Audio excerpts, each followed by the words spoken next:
ಭಾರತದ ಮುಂದಿನ ಪ್ರಧಾನಮಂತ್ರಿ ನರೇಂದ್ರ ಮೋದಿ ಮತ್ತೊಮ್ಮೆ ಆಗಬೇಕು ಎನ್ನುವಂತ ಸಂಕಲ್ಪಕ್ಕೆ ಒತ್ತು ಕೊಟ್ಟು ಬ್ರಿಜೇಶ್ ಚೌಟರನ್ನ ಲಕ್ಷಾಂತರ ಮತಗಳಿಂದ ಗೆಲ್ಲಿಸಬೇಕು ಅಂತ ವಿನಂತಿ ಮಾಡಲಿಕ್ಕೆ ಬಂದಿದೆ.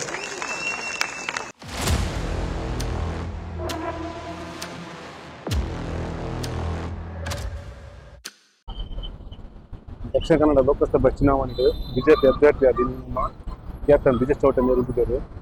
ನಾಮಿನೇಷನ್ ಕೊಡ ನಾಮಪತ್ರ ಕೊಡ ಅಂಜದು ಪನ್ನಗ ಬಸ್ ಹಾಸ್ಟೆಲ್ ಹಿಡಿದು ರಿಸೆಪ್ಷನ್ ಮುಟ್ಟ ಬೃಹತ್ ಸಂಖ್ಯೆಡು ರೋಡ್ ಶೋ ಮುಖಾಂತರ ನಾಮಿನೇಷನ್ ಮಾಡಿಕೊಂಡಿದ್ದರು. ಇವತ್ತಿನ ಉತ್ಸಾಹ, ಕಾರ್ಯಕರ್ತರ ಒಂದು ಹುರುಪನ್ನು ನೋಡುವಾಗ ಮತ್ತು ಕಳೆದ 15 ದಿವಸದಲ್ಲಿ ಈ ಜಿಲ್ಲೆಯಾದ್ಯಂತ ವಿಧಾನಸಭಾ ಕ್ಷೇತ್ರಗಳಿಗೆ ಹೋಗಿ ಕಾರ್ಯಕರ್ತರನ್ನ, ಮತದಾರರನ್ನ ಭೇಟಿ ಮಾಡುವಂತಹ ಸಂದರ್ಭದಲ್ಲಿ ನನಗೆ ಅತ್ಯಂತ ವಿಶ್ವಾಸ ಇದೆ. ಪ್ರಧಾನಮಂತ್ರಿ ನರೇಂದ್ರ ಮೋದಿ ಅವರ ಬಗ್ಗೆ ಒಂದು ವಿಶೇಷವಾದ ಜನಮಾನಸದಲ್ಲಿ ಆಸಕ್ತಿ, ಒಂದು ವಿಶೇಷವಾದ ವಿಶ್ವಾಸ ಕಾಣಲಿಕ್ಕೆ ಸಿಗ್ತಾ ಇದೆ. ಹೋದಲ್ಲಿ ಬಂದಲ್ಲಿ ಪ್ರಧಾನಮಂತ್ರಿ ನರೇಂದ್ರ ಮೋದಿ ಅವರ ಯೋಜನೆಗಳ ಬಗ್ಗೆ, ಪ್ರಧಾನಮಂತ್ರಿ ಅವರು ಈ ರಾಷ್ಟ್ರದ ಭವಿಷ್ಯದ ನಿರ್ಮಾಣ ಮಾಡುವಲ್ಲಿ ಅವರ ಬಗ್ಗೆ ಜನ ಇಟ್ಟಿರುವಂತಹ ವಿಶ್ವಾಸವನ್ನು ನೋಡಿರುವಾಗ ದಕ್ಷಿಣ ಕನ್ನಡ ಜಿಲ್ಲೆ ಮತ್ತೊಮ್ಮೆ ಹಿಂದುತ್ವದ ಭದ್ರಕೋಟೆಯಾಗಿ 2024ರ ಚುನಾವಣೆಯಲ್ಲಿ ಅತ್ಯಂತ ವಿಶ್ವಾಸದಿಂದ ಹೇಳಬಲ್ಲೆ, ಹಿಂದುತ್ವದ ಭದ್ರಕೋಟೆಯಾಗಿ ಇದು ಉಳಿತದೆ ಮತ್ತು ನಾವು ಇದನ್ನ ಹಿಂದುತ್ವದ ಆಧಾರದಲ್ಲಿ ಈ ಜಿಲ್ಲೆಯ ಅಭಿವೃದ್ಧಿಯನ್ನು ಮಾಡಲಿಕ್ಕೆ ನಾನು ಸಂಕಲ್ಪವನ್ನು ತೊಟ್ಟಿದ್ದೇನೆ.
ಸಂಕಲ್ಪ ಏನಿದೆಯಾ ಅದಕ್ಕೆ ಪೂರಕವಾಗಿ ಹಿಂದುತ್ವಕ್ಕೆ ಬದ್ಧತೆಯನ್ನಿಟ್ಟುಕೊಂಡು ಅಭಿವೃದ್ಧಿಯನ್ನು ಆದ್ಯತೆಯಾಗಿಟ್ಟುಕೊಂಡು ಒಂದು ವಿಕಸಿತ ದಕ್ಷಿಣ ಕನ್ನಡವನ್ನು ನಿರ್ಮಾಣ ಮಾಡುವತ್ತ ನಾನು ಪಣ ತೊಟ್ಟಿದ್ದೇನೆ. ಮೋದಿ ಅಂದ್ರೆ ಈ ದೇಶದ ಬಡವರ, ಈ ದೇಶದ ರೈತರ, ಈ ದೇಶದ ಮಹಿಳೆಯರ, ಈ ದೇಶ ಯುವ ಜನರ ಅಪೇಕ್ಷೆ ಆಕಾಂಕ್ಷೆಗಳನ್ನು ಅರ್ಥ ಮಾಡಿಕೊಂಡು ದೇಶದ ಆಡಳಿತವನ್ನ ಭ್ರಷ್ಟಾಚಾರ ಮುಕ್ತವಾಗಿ ಮಾಡಿಕೊಂಡು, ದೇಶವನ್ನ ಭಯೋತ್ಪಾದನೆ ಮುಕ್ತವಾಗಿ ಮಾಡಿಕೊಂಡು, ದೇಶದ ಅಖಂಡತೆಯನ್ನ ರಕ್ಷಣೆ ಮಾಡುವಂತ ದೇಶದ ಎಲ್ಲ ವರ್ಗಗಳ ಜನರು ನರೇಂದ್ರ ಮೋದಿ ಅವರನ್ನ ಇವತ್ತು ಅವರ ಪರಿವಾರದ ರೀತಿಯಲ್ಲಿ ನೋಡ್ತಾ ಇದ್ದಾರೆ.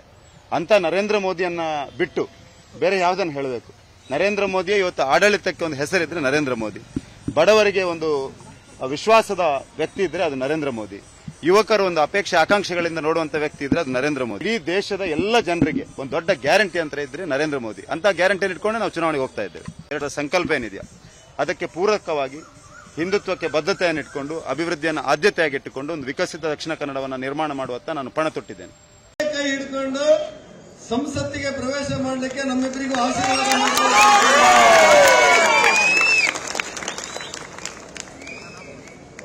ನಮ್ಮೆಲ್ಲ ಕಾರ್ಯಕರ್ತರು ಮತ್ತು ಸಾರ್ವಜನಿಕರು ಗಮನಿಸಬೇಕು. ಈ ಚುನಾವಣೆ ಸಾಮಾನ್ಯ ಚುನಾವಣೆ ಅಲ್ಲ. ಈ ಪಾರ್ಲಿಮೆಂಟ್ ಚುನಾವಣೆ ಭಾರತದ ಭವಿಷ್ಯವನ್ನು ಬರೆಯುವಂತಹ ಚುನಾವಣೆ. ಆ ಕಾರಣಕ್ಕೆ ನಾನು ಎಲ್ಲ ಬಂಧುಗಳಲ್ಲಿ ವಿನಂತಿ ಮಾಡ್ತೇನೆ, ಈ ಚುನಾವಣೆ ಭಾರತದ ಭವಿಷ್ಯವನ್ನು ಬರೆಯುವಂತಹ ಚುನಾವಣೆ. ಈ ಚುನಾವಣೆ ಭಾರತದ ಆರ್ಥಿಕ ವ್ಯವಸ್ಥೆ ಹೇಗಿರಬೇಕು, ಯಾರ ಕೈಗೆ ಭಾರತದ ಆರ್ಥಿಕ ವ್ಯವಸ್ಥೆಯನ್ನು ಕೊಟ್ಟರೆ ದೇಶ ಸಮೃದ್ಧವಾಗುತ್ತೆ ಅಂತ ಯೋಚನೆ ಮಾಡಿಕೊಡುವಂತಹ ಚುನಾವಣೆ. ಈ ಚುನಾವಣೆ ಭಾರತದ ಗಡಿ ಕಾಯುವಂತಹ ಸೈನಿಕರಿಗೆ ಬೆಂಬಲ ಕೊಟ್ಟು ಭಾರತದ 146 ಕೋಟಿ ಜನ ನೆಮ್ಮದಿಯಿಂದ ಬದುಕಲಿಕ್ಕೆ ಬೇಕಾದಂತ ವ್ಯಕ್ತಿಯನ್ನು ರೂಪಿಸಬಹುದಾದಂತಹ ಶಕ್ತಿ ಇರುವಂತಹ ವ್ಯಕ್ತಿಗಳಿಗೆ ಅಧಿಕಾರ ಕೊಡುವಂತಹ ಚುನಾವಣೆ. ಭಯೋತ್ಪಾದನೆಯಿಂದ ಬೆದರಿ ತಾಂಡವಾಡ್ತಾ ಇದ್ರೆ ಆ ಭಯೋತ್ಪಾದನೆಯ ತಾಂಡಾಟವನ್ನು ನಿಲ್ಲಿಸಿ ಭಾರತದ ಜನರಿಗೆ ನೆಮ್ಮದಿಯ ಬದುಕನ್ನು ಕಟ್ಟಿಕೊಡುವಂತಹ ಸಮರ್ಥರು ಯಾರು, ಅವರ ಕೈಗೆ ಅಧಿಕಾರ ಕೊಡುವಂತಹ ಚುನಾವಣೆ. ಆ ಕಾರಣಕ್ಕೆ ನಾನು ಇಡೀ ಮಂಗಳೂರು ಲೋಕಸಭಾ ಕ್ಷೇತ್ರದ ಎಲ್ಲ ಬಂಧುಗಳಲ್ಲಿ ವಿನಂತಿ ಮಾಡ್ತೇನೆ, ಇದು ಕೇವಲ ಬಿಜೆಪಿಯ ಚುನಾವಣೆ ಅಂತ ತಿಳ್ಕೊಳ್ಬೇಕಾಗಿಲ್ಲ. ಇದು ಭಾರತದ ಭವಿಷ್ಯವನ್ನು ಬರೆಯುವಂತಹ ಚುನಾವಣೆ ಆದ್ರಿಂದ ಭಾರತದ ಮುಂದಿನ ಪ್ರಧಾನಮಂತ್ರಿ ನರೇಂದ್ರ ಮೋದಿ ಮತ್ತೊಮ್ಮೆ ಆಗಬೇಕು ಎನ್ನುವಂತಹ ಸಂಕಲ್ಪಕ್ಕೆ ಒತ್ತು ಕೊಟ್ಟು ಬ್ರಿಜೇಶ್ ಚೌಟರನ್ನ ಲಕ್ಷಾಂತರ ಮತಗಳಿಂದ ಗೆಲ್ಲಿಸಬೇಕು ಅಂತ ವಿನಂತಿ ಮಾಡಲಿಕ್ಕೆ ಬಂದೆ. ನಾನು ಕಾಂಗ್ರೆಸ್ ಮಿತ್ರರಿಗೆ ಮತ್ತು ಕಾಂಗ್ರೆಸ್ನಲ್ಲಿರುವಂತಹ ಎಲ್ಲ ಬಂಧುಗಳಿಗೆ ವಿನಂತಿ ಮಾಡ್ತೇನೆ. ಕಾಂಗ್ರೆಸ್ನ ಗೆಲ್ಲಿಸಿ ಅಂತೀರಲ್ಲ, ಯಾರಾದ್ರೂ ಇದ್ರೆ ಬೆಂಗಳೂರಲ್ಲಿ ಯಾರಾದ್ರೂ ಇದ್ರೆ ವಿಧಾನಸೌಧದಲ್ಲಿ ಪಾಕಿಸ್ತಾನಕ್ಕೆ ಜೈ ಎಂದವರಿಗೆ ಬೆಂಬಲ ಕೊಟ್ಟವರಿಗೆ ಓಟ್ ಕೊಡ್ತೀರಾ? ಕಾಂಗ್ರೆಸ್ನವರು ಕೇಳಿ, ನಿಮ್ಮಲ್ಲಿ ರಾಷ್ಟ್ರಭಕ್ತರಿದ್ದಾರೆ ಅಂತ ನಾನು ಅಂದ್ಕೊಂಡನು. ಕಾಂಗ್ರೆಸ್ನ ಯಾರಾದ್ರೂ ಗೆಳೆಯರು ಯೋಚನೆ ಮಾಡಬೇಕು ಮತ ಹಾಕುವವರು. ವಿಧಾನಸೌಧ ಅಂತ ಹೇಳಿದ್ರೆ ಆ ಕರ್ನಾಟಕ ರಾಜ್ಯದ 6.5 ಕೋಟಿ ಜನರ ಆತ್ಮ ಯಾವುದು ಕೇಳಿದ್ರೆ ವಿಧಾನಸೌಧ. ಕರ್ನಾಟಕ ರಾಜ್ಯದ ಪ್ರಜಾತಂತ್ರ ದೇಗುಲ ಯಾವುದು ಕೇಳಿದ್ರೆ ವಿಧಾನಸೌಧ. ಸ್ವಾತಂತ್ರ್ಯ ಹೋರಾಟಗಾರ ರಾಷ್ಟ್ರಭಕ್ತ ಕೆಂಗಲ್ ಹನುಮಂತಯ್ಯ ಕಟ್ಟಿದಂತಹ ವಿಧಾನಸೌಧ. ಆ ವಿಧಾನಸೌಧದಲ್ಲಿ ಭಾರತ್ ಮಾತಾಗೆ ಘೋಷಣೆಗಳು ಕೂಗಬೇಕಾದಂತಹ ವಿಧಾನಸೌಧದಲ್ಲಿ ಕಾಂಗ್ರೆಸ್ಸಿನ ಅಭ್ಯರ್ಥಿ ಪ್ರಮಾಣ ವಚನ ತಗೊಳ್ಳುವಾಗ ಪಾಕಿಸ್ತಾನ ಬಾಂಬ್ ಬಿಟ್ಟೋದವರನ್ನ ಮೃದುವಾಗಿ ನೋಡುವವರಿಗೆ ಓಟ್ ಕೊಡ್ತೀರಾ? ಮಂಗಳೂರಿನಲ್ಲಿ ಕುಕ್ಕರ್ನಲ್ಲಿ ಬಾಂಬ್ ಬಿಟ್ಟುಕೊಂಡು ಹೋಗಿ ಸಂಘನಿಕೇತನದಲ್ಲಿ ಕನ್ನಡ ಶಾಲೆಯ ಮಕ್ಕಳ ಸಮಾವೇಶದಲ್ಲಿ ಇಡ್ಲಿಕ್ಕೆ ಹೋದವರ ಬಗ್ಗೆ ನಮ್ಮ ಬ್ರದರ್ಸ್ ಅಂದವರಿಗೆ ಓಟ್ ಕೊಡ್ತೀರಾ? ಹುಬ್ಬಳ್ಳಿಯಲ್ಲಿ ಹೋಗಿ ಆ ಪೊಲೀಸ್ ಠಾಣೆಗೆ ಬೆಂಕಿ ಹಾಕಿದಂತ ವ್ಯಕ್ತಿಗಳನ್ನ ಅಮಾಯಕರು ಅಂದವರಿಗೆ ಓಟ್ ಕೊಡ್ತೀರಾ? ಕಾಂಗ್ರೆಸ್ಗೆ ಓಟ್ ಹಾಕುವವರಿದ್ರೆ ಯಾರಾದ್ರೂ ರಾಷ್ಟ್ರಭಕ್ತರಾಗಿ ಯೋಚನೆ ಮಾಡಬೇಕು ಅನ್ನೋದು ನನ್ನ ವಿನಂತಿ. ಬಂಧುಗಳೇ, ನಾನು ನಿಮ್ಮಲ್ಲಿ ವಿನಂತಿ ಮಾಡಲಿಕ್ಕೆ ಬಂದೆ. ಈ ದೇಶದ ಸಮರ್ಥ ಭಾರತವನ್ನ, ಸಮೃದ್ಧ ಭಾರತವನ್ನ, ಶಕ್ತಿಶಾಲಿ ಭಾರತವನ್ನ, ಸ್ವಾಭಿಮಾನಿ ಭಾರತವನ್ನ ನಿರ್ಮಾಣ ಮಾಡುವಂತಹ ಶಕ್ತಿ ಯಾರಿಗಾದ್ರೂ ಇದ್ರೆ ಅದು ರಾಷ್ಟ್ರಭಕ್ತ ನರೇಂದ್ರ ಮೋದಿ ಅವರಿಗೆ ಮಾತ್ರ ಅನ್ನೋದು ಇಡೀ ಜಗತ್ತು ಒಪ್ಪುಗೊಂಡಿದೆ. ಒಂದು ಕಾಲದಲ್ಲಿ ಭಾರತದ ಸ್ಥಿತಿ ಹೇಗಿತ್ತು ಯೋಚನೆ ಮಾಡಿ ಎಲ್ಲರೂ. ಒಂದು ಕಾಲದಲ್ಲಿ ಭಾರತದ ಸ್ಥಿತಿ ಹೇಗಿತ್ತು? ಭಾರತದ ಆರ್ಥಿಕ ಸ್ಥಿತಿ, ಭಾರತದ ಚಿನ್ನವನ್ನು ವಿದೇಶಕ್ಕೆ ಅಡ ಇಟ್ಟವರು. ಆಗ ಯಾರು ಪ್ರಧಾನಿ, ಯಾವ ಪಕ್ಷ ಅಧಿಕಾರದಲ್ಲಿತ್ತು ಅನ್ನೋದ್ರ ಬಗ್ಗೆ ನಾನು ಉಲ್ಲೇಖ ಮಾಡೋದಿಲ್ಲ.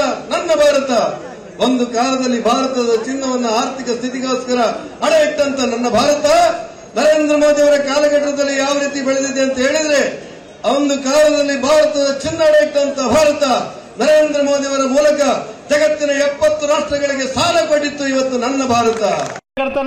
ಅತ್ಯಂತ ಹೃದಯಪೂರ್ವಕವಾಗಿ ಈ ಕಾರ್ಯಕ್ರಮಕ್ಕೆ, ಈ ಸಭೆಗೆ ಸ್ವಾಗತ ಮಾಡ್ತಾ ಇದ್ದೇನೆ. ಚುನಾವಣೆ, ನರೇಂದ್ರ ಮೋದಿಯ ಚುನಾವಣೆ. ಈ ಜಿಲ್ಲೆಯಲ್ಲಿ ಮುಂದಿನ ದಿನಗಳಲ್ಲಿ ನಮ್ಮ ಕ್ಯಾಪ್ಟನ್ ಬ್ರಿಜೇಶ್ ಚೌಟ್ರೆ ಕ್ಯಾಪ್ಟನ್ ಆಗ್ತಾರೆ.